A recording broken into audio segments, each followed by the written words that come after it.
Jūsų komentaras po rungtynių. Na, sunkus buvo pirmas kėlinys, tikrai Vėtra buvo geresnė, valdė situaciją, visą žaidimą, gal kontratako gerų buvom padarę, standartinės padėtis kelias, tokios daugmaž buvo išpildytos. Nežinau, vyrai tokie gal neišėję, nesusikaupę, tokie rimtai, kietai vyriškai kovai. Nu, antrą kėlinį per pertrauką pasišnekė, antrą kėlinį išėję tikrai jau kovingai nusiteikę laimėti šias rungtynės. Nepavyko. Išlyginti rezultatą norėjom po to, bet nepavyko. Raudona kortelė buvo parodyta Deividui Lunskiui. Ar sunku bus be jo žaisti prieš Kauną? Sunku.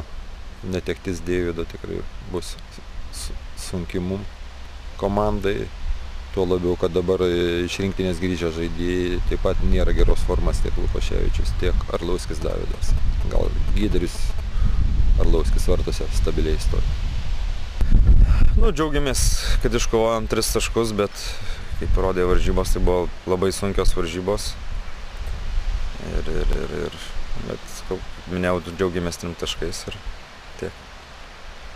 Su Šiauliais jums visada rungtynės baigėsi, sakykime, kortelėmis ar, sakykime, taip įdomiai?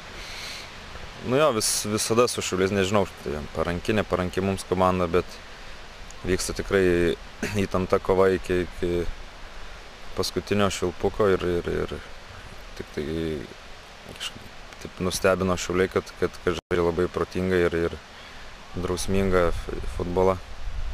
Neturi garsių pavardžių, bet kaip komanda, žaidžia kaip komanda ir su jie visą laiką labai sunku mums žaisti. Ypač dabar tikriausiai, kai pas jūs garsių pavardžių šiek tiek sumažėjo. Nu jo, nes visą laiką sakiau, kad ne pavardė žaidžia, tai žaidžia 11 prieš 11 ir kiekvienose varžybose reikia įrodinėti, kad esi geresnis ir...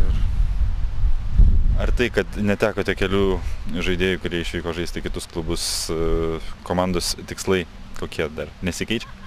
Na, dar daug varžybų, bandysim vytis pirmaujančias komandas, taip kad pažiūrėsim, kaip seksis čia mums toliau, bet sakau, tikslai išlieka, kad kitais metais dalyvaut kokio nors UEFA taurėse, taip kad, kaip pavyks, žiūrėsim.